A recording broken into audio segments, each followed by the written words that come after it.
Hi everyone, and welcome to my YouTube channel. I'm doing this first video mainly to introduce myself, explain what the channel is all about, and what my goal is. So, my name is Pedro, I'm Portuguese, and I came to work in the UK in 2015. I had a career back home that allowed me to purchase my first property during the 2008 crisis. At a low price, low interest rates, with a 20% deposit, I managed to get a mortgage that was about €100 a month, which was pretty comfortable, to be honest. Main problem was, I was 33 years old and I realized that my career was at its peak. Obviously, I wanted more for me and my kids, and I started looking for alternatives. So, the market was pretty bad back then, and UK seemed a good place to start over, so I took 3 weeks holidays, gave a verbal notice at my workplace, and back home, a verbal notice, it's as valid as a written notice as long as you got a witness, and I had a few. So this gave me the chance to look for a job without quitting my current job first. So I came over here on holiday, Airbnb, £350 for 3 weeks. Came over here, looked for a job, got through an agency. They told me, okay, we got a job for you starting on the 7th of January, working for DPD as a parcel sorter. And I said, okay, fine, I'm fine with that. So I came back over here, confirmed with my employer, okay, let's agree on a value for me to leave. They gave me the cash that I was on, and this would be enough to sustain my house bills for about 6 or 7 months. So okay, I'm gonna leave you here with 3 kids. You have to feed them and dress them, but all the bills are paid for. Long story short, family was kinda secured, and I was in a rented room, ready to start working. Obviously, I did an agreement with the host, because the first 3 weeks I did it through Airbnb, and then the host, by the way, thank you for all the support, Marie Hodges. I'll be here waiting for you. Okay, so they agreed. She agreed with me that I would pay about £280 a month, which was pretty good, because I just paid $350 on Airbnb for 3 weeks. 280 for a month. I'm over the moon. So, okay, quit my job, came back over. 5th of January, ready to start. Cargo trousers, steel toe cap shoes, the stress building up. All excited to get the call from the agency telling me when to start. Then I finally get the call, and they tell me I'm not needed anymore. So basically, DPD wasn't hiring anymore. They hired enough during the month of December, and they wouldn't need any people for January.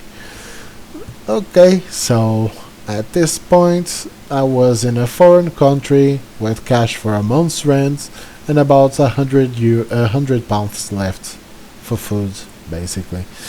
So, I mean, I could pull some cash from Portugal, but I mean, there wasn't a point. I quit my job to get a different job, not to spend my money in a different country. So yeah, I applied for all the jobs that I could, and I finally got a job at Warburton's. It was 37 hours a week, night shift, paying £6.80, which was, I mean, a bit underwhelming for a night shift pay. But I mean, I needed some cash coming in, so I agreed to all their terms and said, okay, I'll start as soon as possible. They booked an induction 3 days from there, and when I'm coming back from the interview, I see a notice on an agency saying that they were hiring for the position that I was initially going for, and I was like, okay, let's get in.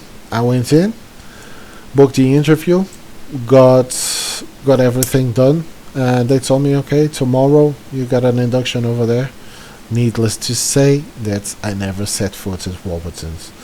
Went for that induction day, got that job, and I was over the moon. I was really, really happy.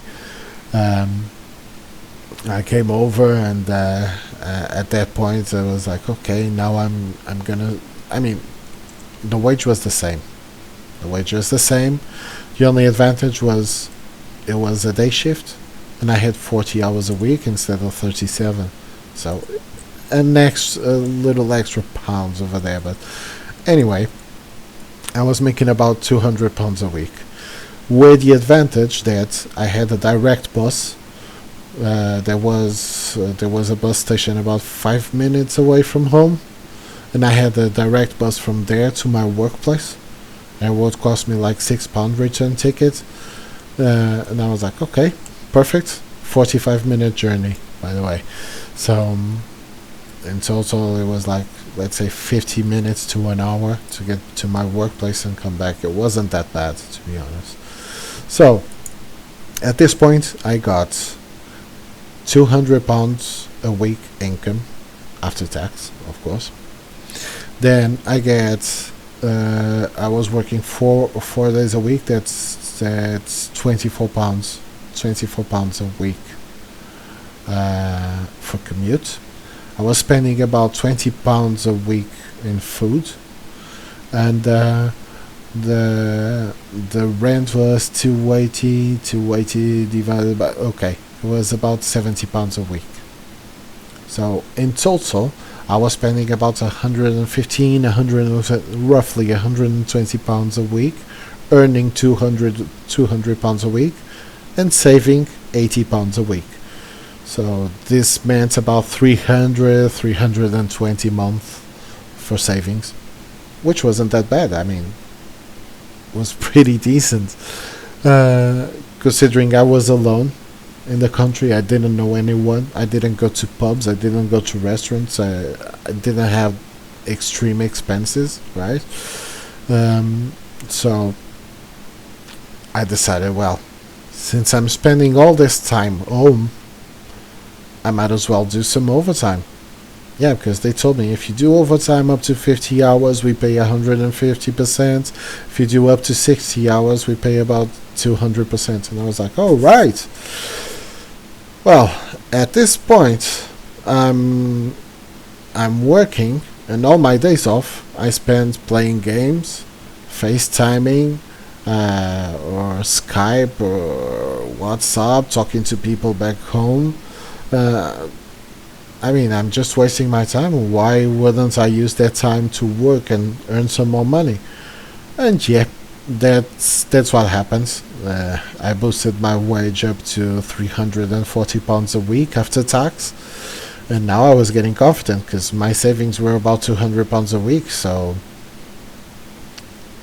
long story short, 6 months into it of working, sleeping, and eating, I literally managed to get 2 months' rent plus fees and all of that stuff. 2 months' rent to put down for a 4-bedroom property. Oh, I need to say, this all happened in the West Midlands, so that people can understand the wages, can understand the costs, because obviously in London this wouldn't happen. I would either I would spend more time, or I would have to get a job with a different wage, because obviously it wouldn't be enough, or it would just take longer, one or another. So June 2015, I started living in the new home, sleeping in on an airbed.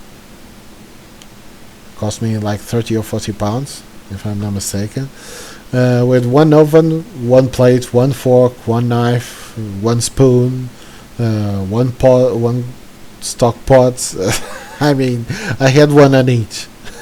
one of each. Sorry, I had one of each because obviously I didn't have any visitors, so I was cooking for one. And to be honest, the less you get dirty, the less you have to clean. So rent was about £600 a month. I was making roughly 1,200, 1,500 each month. So thank God we got British Heart Foundation. They helped me furnish my place. So I got all the bedrooms ready. I think it was in July, at the end of July, beginning of August. I got all the rooms ready, and for a good period of time, my dining room was a garden table and 4 chairs.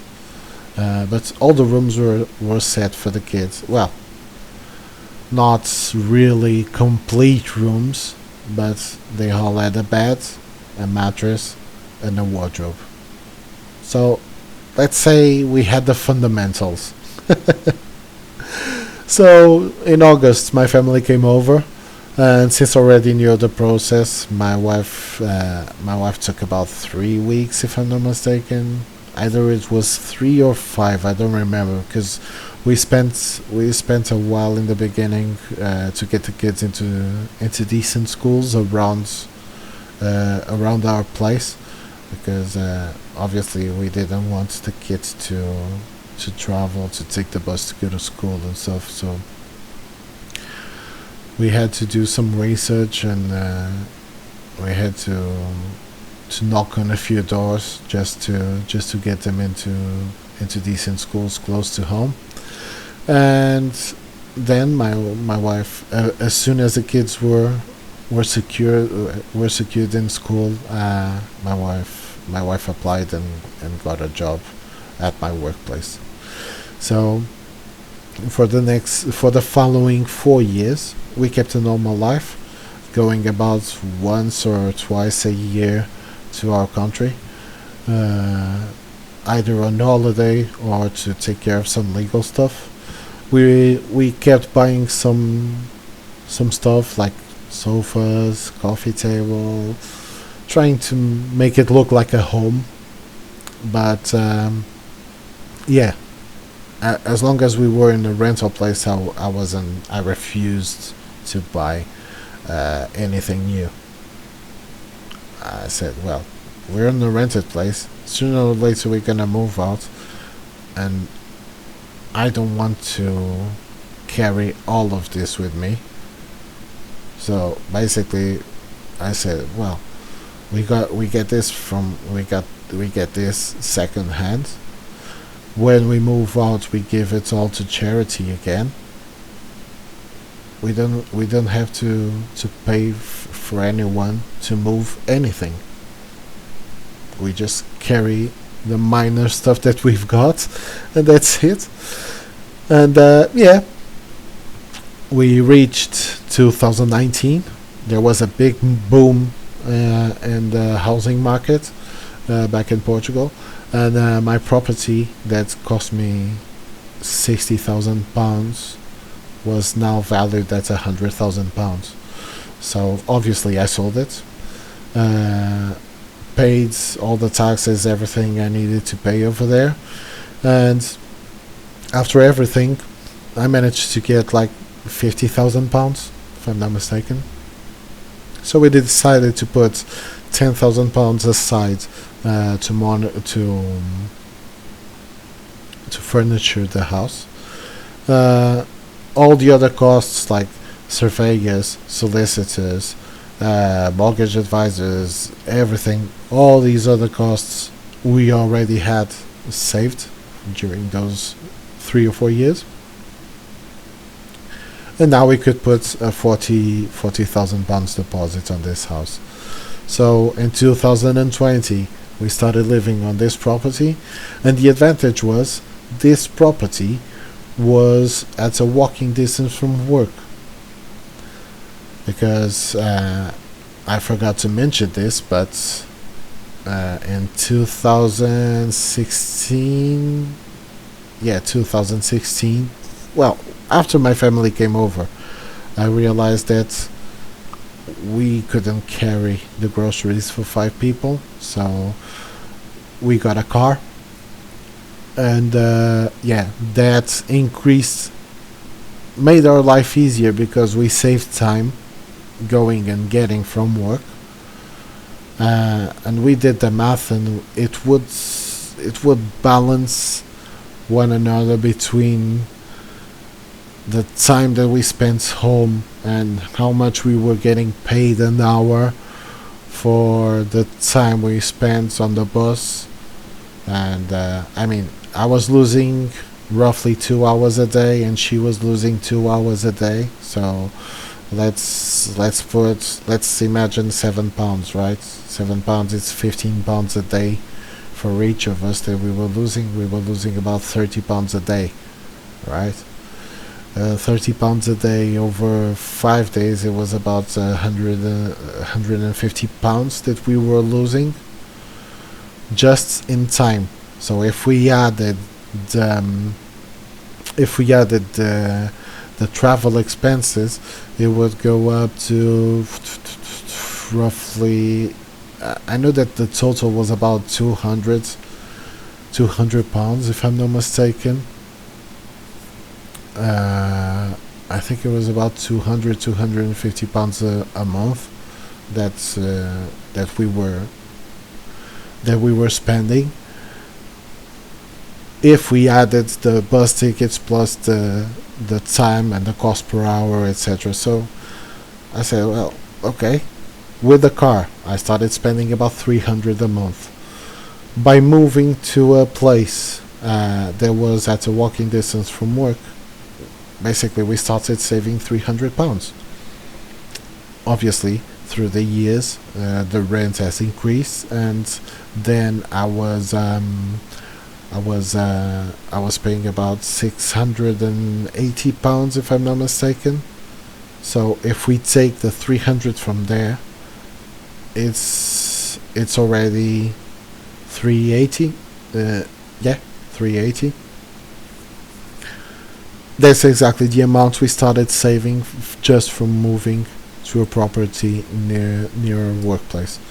So at this point, the mortgage is £600, but we're saving 380, just £300 just in commute. It's like we were It's like our mortgage was £300, let's say, if we compared it to the rental. In other words, we managed to get into a position that we're paying for something that's ours, and in the end we're still saving money while comparing it to a rental. It's as simple as that. Obviously, this is a point of view of someone who's got a complete family and wants to move. Obviously, if you're 20, 21 and you got no people depending on you, I would probably advise to keep renting, because it gives you a mobility that I don't have at this point. So if I'm offered a job in Ireland, or if I'm offered a job in Scotland or Wales or whatever, even if it's a great proposal, I can't accept it, because I mean, now I'm stuck to this property and that's it. But at this point, I'm almost I'm 40 years old, and I don't really expect for that opportunity to come over. So I decided, well, I better start dealing with what I've got, and yeah, it was a pretty decent investment for me, in my opinion. So now we're in 2023. We're living pretty comfortably, and I decided I should share my experience with others, because I mean, I came over 7 years ago, became a property owner, had like 4 or 5 cars already, 4 or 5 vehicles already. Obviously, I've been swapping them. I tried to swap and upgrade. The last one I swapped, it was an upgrade, but it was mainly because we had the dog and we didn't have space in our car to travel with the dog, so I had to get an SUV versus my previous car that was like a 5-seater, if I'm not mistaken. So anyway, everything's been working out for these last 7 years, and I thought, well, I'm probably doing something right because I'm not struggling. I can't see when people say, oh, the cost of living and all the bills are increasing and we can't live like that. I'm not feeling that's such an impact that I would say, oh, yeah, I'm really struggling. So I must be doing something right, and I believe I should share with others. This is, I don't know if it's just my point of view, if it's my saving strategies, my investments. So I decided to start this channel so I could share with people. I'm not gonna say my knowledge because I'm not an accountant and I'm not a financial advisor nor a life coach or whatever. No, I'm not. I'm not. I'm not one of those. I just think that what I'm doing is working for me and might work for you. So if I share my ideas, and you can probably take some of it, apply to your life, and eventually get some results. I don't know. Because usually what I see is rich people telling others, oh, it's easy to become rich. You buy a property, then you you rent a property, then you buy to let, and then you get rental agreements, and you sell the agreements, and I was like, then you remortgage, and then you get the extra money from the valuation, and then you invest in another property. And I was like, okay, this is not what I want. This is not what I'm here for. So my YouTube channel is basically to share my experience with others, share my points of view, eventually some saving strategies, some investment suggestions, some shopping strategies, even retirement planning. Okay, so that's basically what I'm here to do. I'm just gonna share some ideas with you guys. I hope you enjoy them. I hope you take them on board. And I mean, I'm just starting this journey. So if you want and you want to be a part of it, you're welcome to join the channel. And I hope you're here for the next episode, where I'm gonna start explaining my first step to start saving, reducing debt, and, well, start your financial improvement. So I'll be waiting for you. See you next time.